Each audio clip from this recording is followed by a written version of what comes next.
Subscribe करें हमारे YouTube channel साधना gold को और पाएं वीडियोस सबसे पहले। बेल आइकन दबाना ना भूलें। सुदामा दरिद्र क्यों हो गए?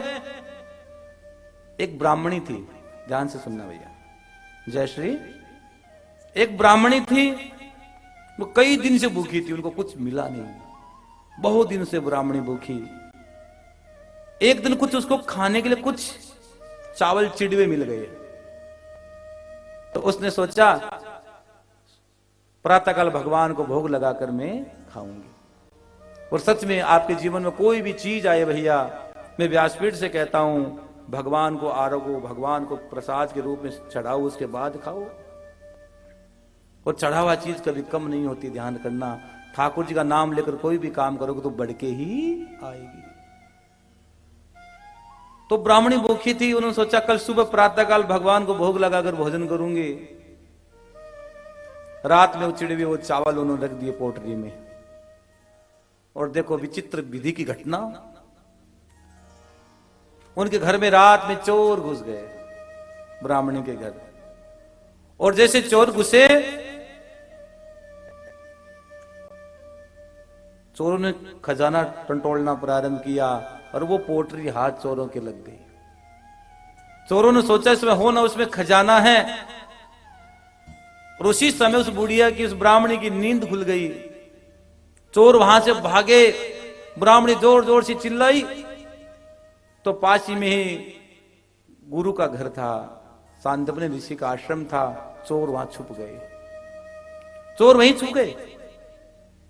जैसे चोर छुपे, प्यारे ब्राह्मणी ने कहा, मेरी अभागी ब्राह्मणी ने कितने दिन से भोजन नहीं किया, जो मिला वो भी चोर लेकर भाग गए। और उन्होंने श्राप दे दिया, जो भी कोई मेरे हिस्से का कोई चावल खाएगा, चिड़वे खाएगा, वो जन्मों जन्मों का दरिद्र हो जाएगा। अब क्या घटना घटित होती है, वो चोर, बहुत ज्यादा आवाज हुई ना, तो चोर वो पोटरी वहीं रख छोड़कर भाग गए। और प्रातः काल की बात है, गुरु माँ सफाई कर रही थी, झाड़ू कर रही थी ब्रह्म मुहूर्त में, तो पोटरी उनके हाथ में लग गई। उन्होंने देखा कि कुछ चिड़वे, कुछ चावल है, सुबह सुदामा को दे दिया, सुदामा जाओ दोनों बांट के खा लेना। और जैसे सुदामा के हाथ में पोटरी आई, सुदामा तो ब्रह्म ज्ञानी था, सुदामा ने सोचा कि अगर ये चावल कृष्ण खा गया तो देने वाला अगर दरिद्र हो जाएगा तो फिर दुनिया कौन किसके पास जाकर मांगेगा। दुनिया को बनाने वाला, दुनिया को झोलियां भरने वाला अगर भिखारी हो गया, देने वाला दरिद्र हो गया, तो दुनिया किसकी शरण में जाएगी। तो सुदामा ने बहुत सोचा, बहुत मनन किया, और उसके बाद उन्होंने, अरे माँ ने, गुरु माँ ने कुछ भेजा है? कुछ नहीं भेजा है। अरे तेरे दांत कैसे टक टक कर रहे हैं?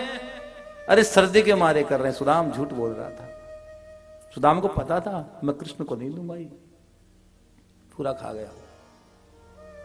अब देखो आगे की घटना और बड़ी विचित्र घट जाती है।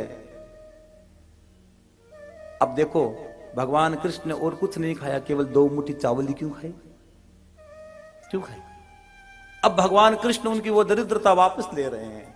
जिस दिन कृष्ण से उनकी मुलाकात हो गई, सच कहता हूं, सुदामा सबसे बड़ा अमीर व्यक्ति बन गया। सुदामा की कथा से हमें बहुत कुछ सीखने को मिलता है। सुदामा कहता है कि हर पल, हर स्थिति में आप भगवान का भजन मत छोड़ना। और सच कहता हूं, भजन तो आत्मा की खुराक है। अगर आत्मा को तृप्त करना है तो भगवान का भजन करो, भजन करो।